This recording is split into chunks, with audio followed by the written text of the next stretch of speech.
Assalamualaikum warahmatullahi wabarakatuh. Saya atas nama Muhammad Irgi Firmansyah Juam dari Prodi Manajemen 24C dengan NIM 24601065. Di video kali ini saya ingin menjelaskan beberapa poin penting terkait konsep wawasan Nusantara.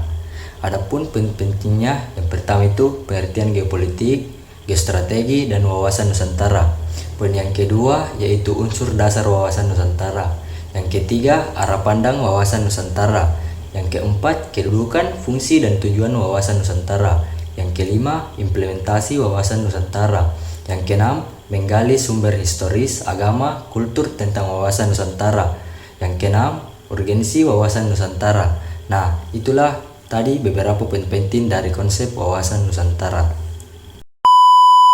Sebelum masuk ke poin pentingnya, alangkah baiknya kita harus tahu apa sih itu konsep wawasan Nusantara. Nah, wawasan Nusantara merupakan konsepsi geopolitik Indonesia mengedepankan kesatuan wilayah dan kebinekaan sebagai kekuatan nasional. Konsep ini tidak hanya bersifat geografis, tetapi juga mencakup aspek ideologi, politik, ekonomi, sosial budaya, serta pertahanan dan keamanan. Dengan memahami wawasan Nusantara, diharapkan setiap warga negara Indonesia memiliki kesadaran untuk menjaga dan merawat persatuan serta kedaulatan bangsa. Di era globalisasi dan digitalisasi saat ini, tantangan terhadap semangat kebangsaan semakin kompleks. Pengaruh budaya asing, ancaman di strategi, konflik horizontal, dan melemahnya nilai-nilai nasionalisme menjadi alasan penting pemahaman pengalaman wawasan Nusantara. Oleh karena itu, pemahaman tentang konsep ini tidak boleh hanya menjadi wacana, tetapi harus ditanamkan sejak dini melalui pendidikan dan kehidupan sehari-hari. Nah, itulah tadi pengertian terhadap konsep wawasan Nusantara.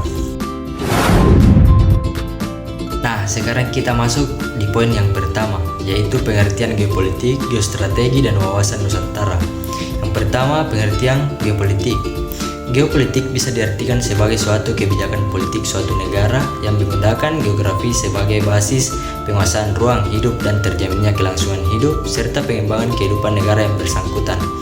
Pengertian geopolitik bagi Kejelen merupakan suatu ilmu pengetahuan yang memandang negara sebagai organisme geografis atau sebagai suatu fenomena dalam ruang.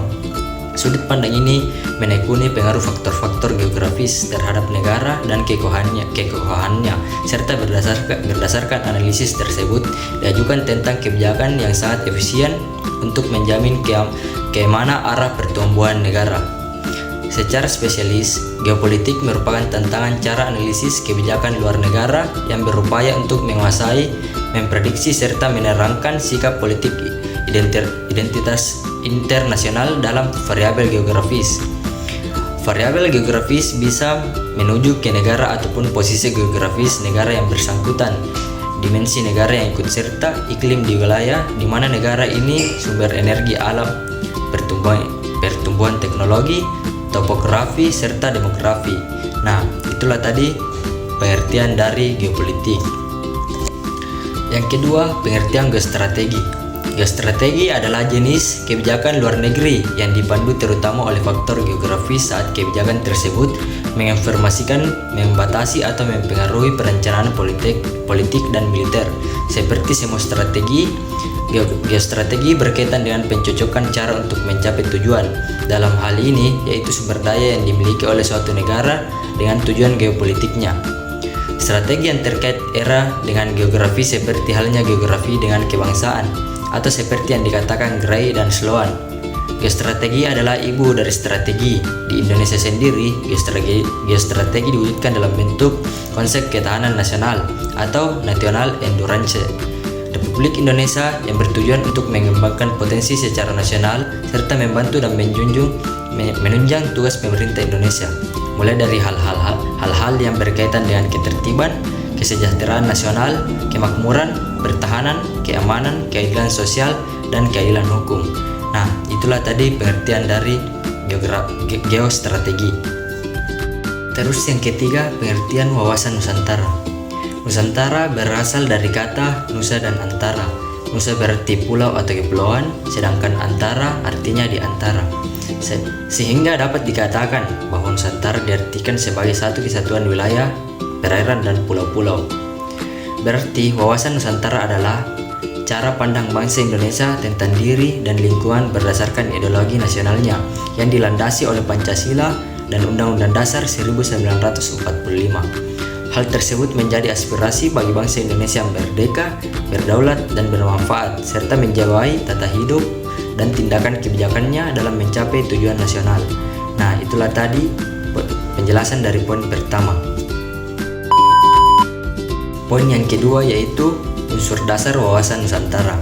Wawasan Nusantara tidak terlepas dari unsur-unsur dasar yang membangunnya. Wawasan Nusantara memiliki 3 unsur dasar. Berikut unsur-unsur dasar wawasan Nusantara. Yang pertama, wadah wawasan Nusantara. A. Wujud wilayah. Ruang lingkup Nusantara ditentukan oleh lautan yang dalamnya terdapat gugusan ribuan pulau yang sering dihubungkan oleh perairan. Oleh karena itu, Nusantara dibatasi oleh lautan dan daratan serta dihubungkan oleh perairan di dalamnya. Letak geografis negara berada di posisi dunia antar 2 samudera, yaitu Samudra Pasifik dan Samudra Atlantik. Diapit 2 benua yaitu Asia dan Australia. Perwujudan wilayah Nusantara menyatu dalam kesatuan politik, ekonomi, sosial budaya, dan pertahanan keamanan. B. Tata inti organisasi. Tata inti organisasi negara didasarkan pada Undang-Undang Dasar atau UUD 1945 yang menyangkut bentuk dan kedaulatan negara, kekuasaan pemerintah, sistem pemerintahan, dan sistem perwakilan. Indonesia adalah negara kesatuan yang berbentuk republik. Kedaulatan berada di tangan rakyat yang dilaksanakan menurut undang-undang. Sistem pemerintahan Indonesia menganut sistem presidensial. Indonesia adalah negara hukum atau Rechtsstaat, bukan negara kekuasaan atau Majestaat. C. Tata kelengkapan organisasi. Dalam mencapai tujuan nasional sesuai dengan yang dicita-citakan dalam pembukaan Undang-Undang Dasar 1945, maka diperlukan suatu tata susunan pelengkap atau tata kelengkapan organisasi. Tata kelengkapan organisasi tersebut adalah aparat negara. Aparat negara harus mampu mendorong usaha pembangunan kesesaran yang telah ditetapkan untuk kepentingan rakyat banyak.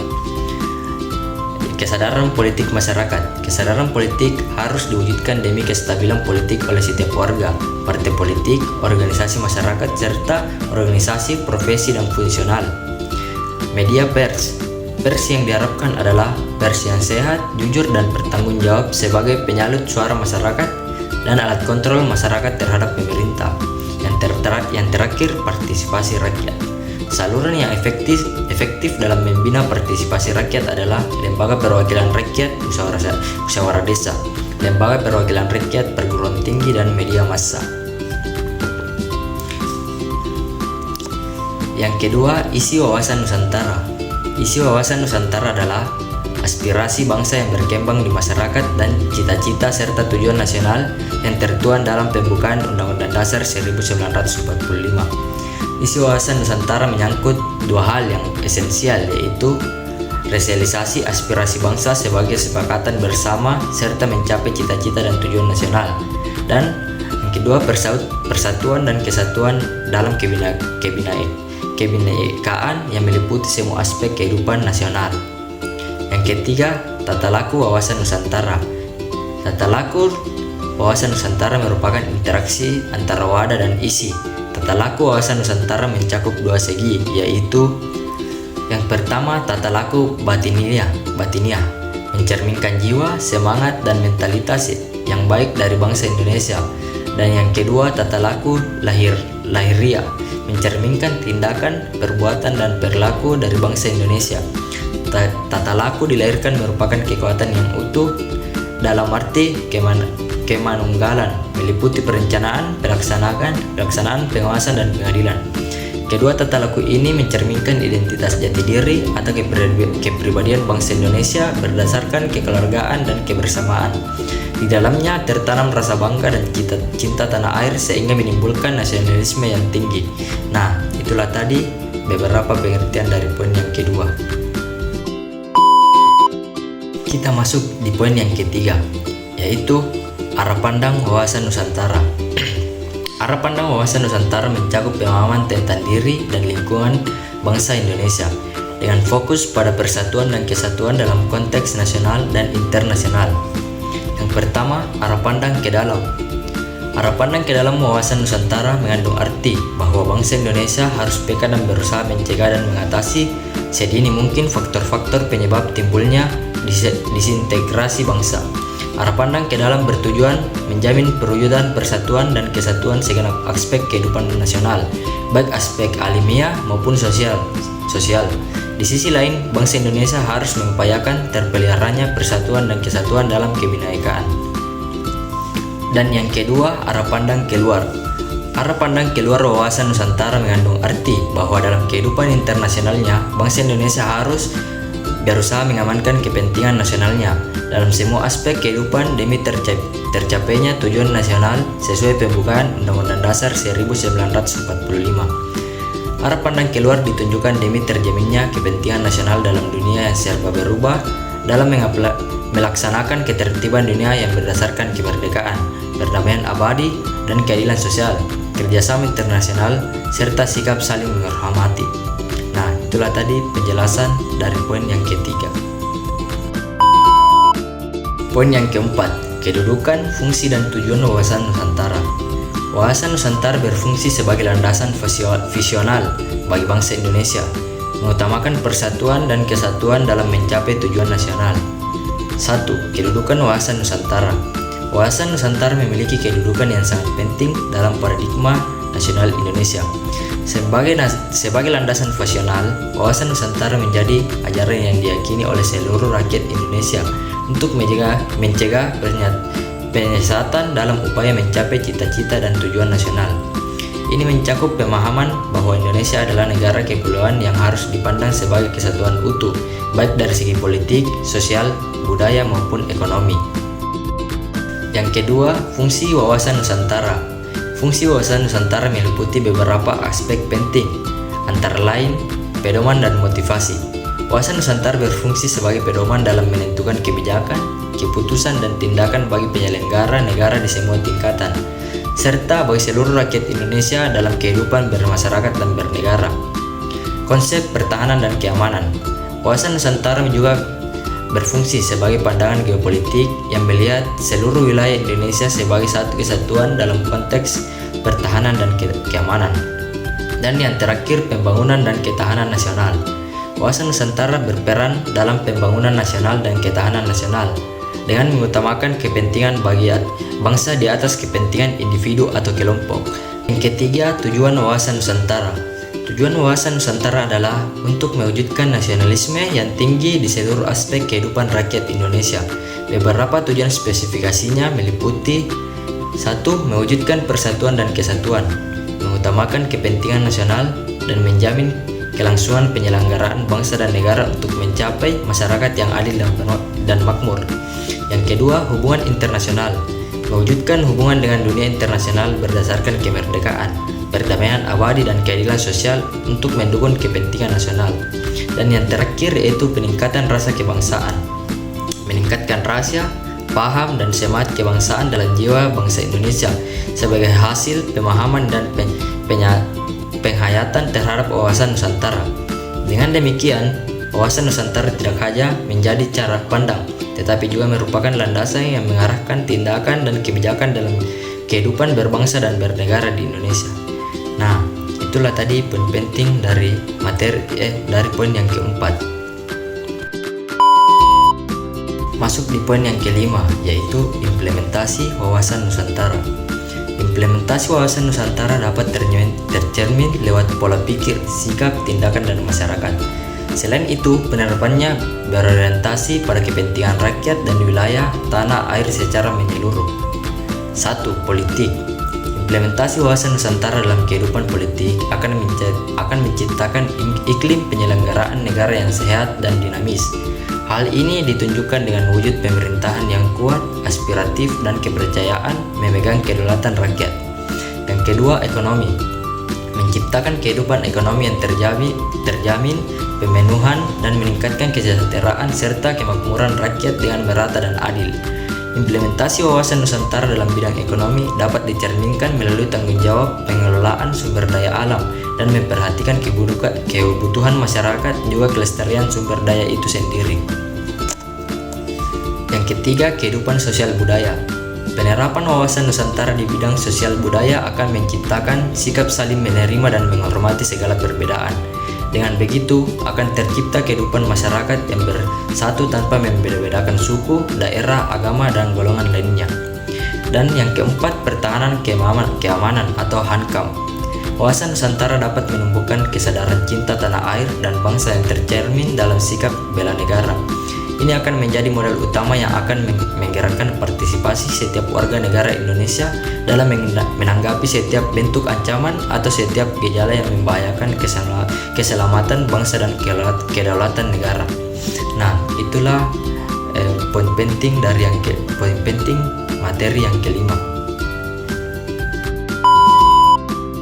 Poin yang keenam yaitu menggali sumber historis, agama, kultur tentang wawasan Nusantara.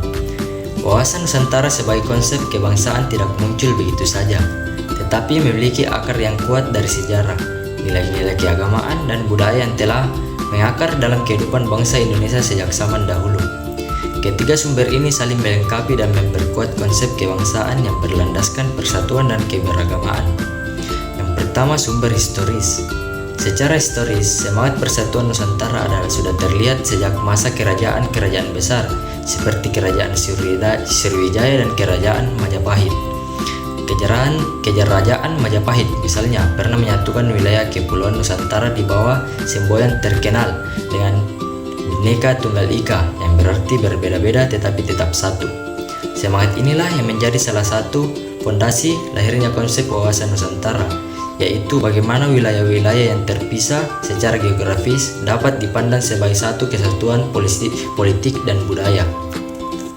Selain itu, perjuangan para pahlawan nasional dalam melawan penjajah dan juga menunjukkan adanya kesadaran kolektif sebagai satu bangsa. Peristiwa seperti Sumpah Pemuda 1928 dan Proklamasi Kemerdekaan 1945 menegaskan tekad bangsa Indonesia untuk hidup bersatu dan satu kesatuan wilayah, bangsa, dan bahasa. Yang kedua, sumber agama. Agama-agama yang dianut masyarakat Indonesia seperti Islam, Kristen, Katolik, Hindu, Buddha, dan Konghucu pada dasarnya mengajarkan nilai-nilai luhur seperti persaudaraan, kasih sayang, keadilan, toleransi, dan hidup berdampingan dalam kedamaian. Nilai-nilai ini sangat sejalan dengan semangat wawasan Nusantara yang mengedepankan persatuan dalam keberagamaan. Misalnya dalam ajaran Islam terdapat konsep ukhuwah atau persaudaraan yang meliputi ukhuwah Islamiyah, Wataniyah atau kebangsaan, dan Basyariah atau kemanusiaan. Ajaran Kristen menekankan cinta kasih dan pengampunan. Agama Hindu dan Buddha mengajarkan harmoni dan keseimbangan. Semua ini menjadi perekat sosial dalam kehidupan berbangsa. Yang ketiga, sumber kultur. Sumber kultur atau budaya lokal Indonesia sangat kaya dan beragam. Namun pada dasarnya memiliki semangat kebersamaan dan gotong royong. Nilai-nilai seperti musyawarah untuk mufakat, gotong royong, toleransi antar budaya, dan saling menghargai perbedaan adalah bagian penting dari budaya bangsa Indonesia sejak dulu. Tradisi seperti adat istiadat, upacara adat, dan hukum adat mengajarkan pentingnya hidup harmonis dan masyarakat yang menyebut. Kearifan lokal ini menjadi sumber inspirasi dalam membangun kehidupan berbangsa yang rukun, adil, dan damai sesuai dengan semangat wawasan Nusantara. Nah, itulah beberapa pengertian dari poin yang keenam. Poin yang terakhir yaitu urgensi wawasan Nusantara.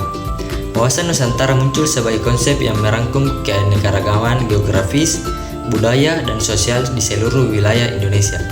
Konsep ini menekankan pentingnya menjaga persatuan dan kesatuan di tengah beragamnya suku, agama, dan bahasa. Wawasan Nusantara bukan sekedar konsep geografis, tetapi juga landasan untuk membangun identitas nasional yang kokoh dan inklusif. Dalam konteks kebangsaan Indonesia, urgensi wawasan Nusantara terletak pada kemampuannya untuk menyatukan perbedaan dan membangun kesadaran kolektif akan keberagaman sebagai kekuatan, bukan sebagai potensi politik. Konsep ini mendorong inklusivitas, toleransi, dan saling menghormati antar etnis, agama, dan budaya. Dengan demikian, wawasan Nusantara bukan hanya sebatas pandangan geografis, tetapi juga sebuah falsafah kehidupan berbangsa dan bernegara. Wawasan Nusantara juga memiliki implikasi dalam hubungan internasional. Sebagai negara kepulauan terbesar di dunia, Indonesia memiliki peran strategis dalam menjaga stabilitas di kawasan Asia Tenggara. Konsep wawasan Nusantara menekankan pentingnya kerjasama regional, perdamaian, dan keadilan dalam hubungan antar negara. Nah, itulah tadi pengertian dari materi yang terakhir.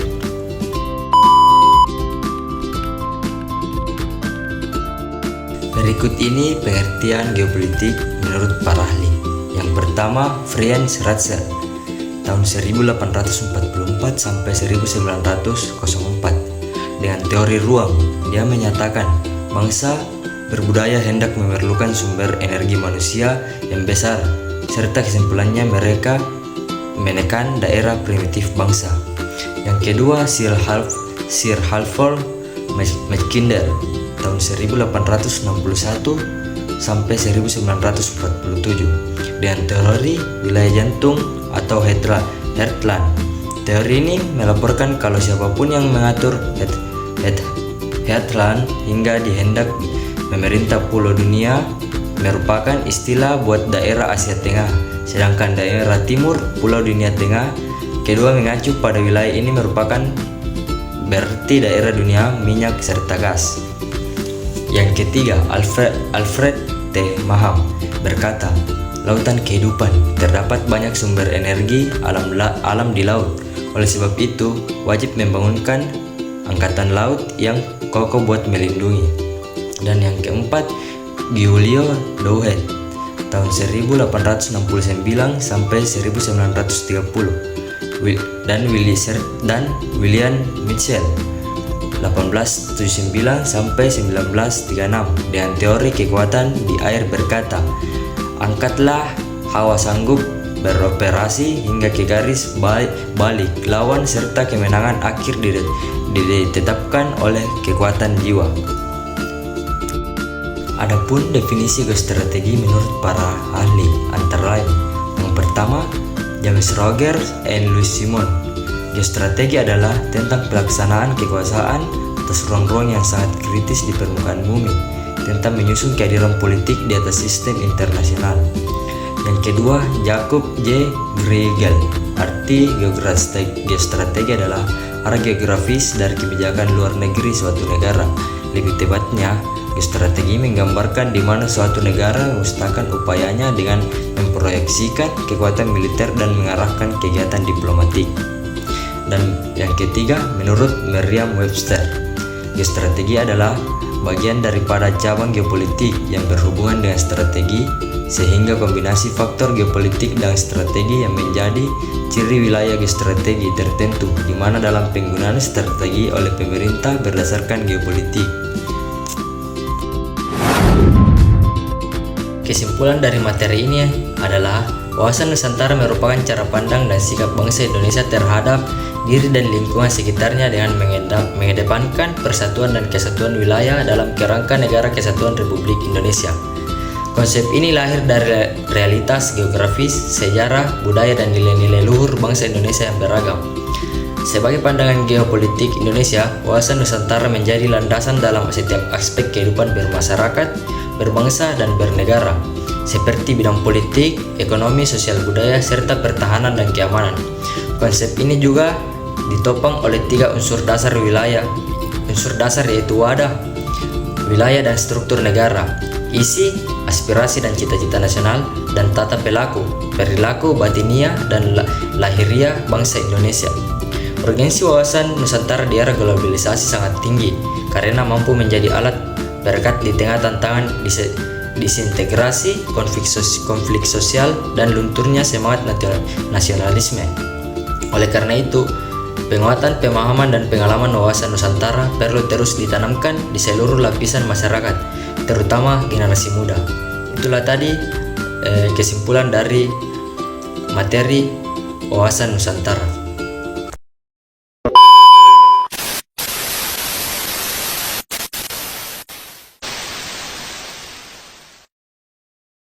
Itulah tadi beberapa penyampaian poin penting dari materi wawasan Nusantara. Kurang dan lebihnya mohon dimaafkan. Wabillahi taufiq walhidayah. Assalamualaikum warahmatullahi wabarakatuh.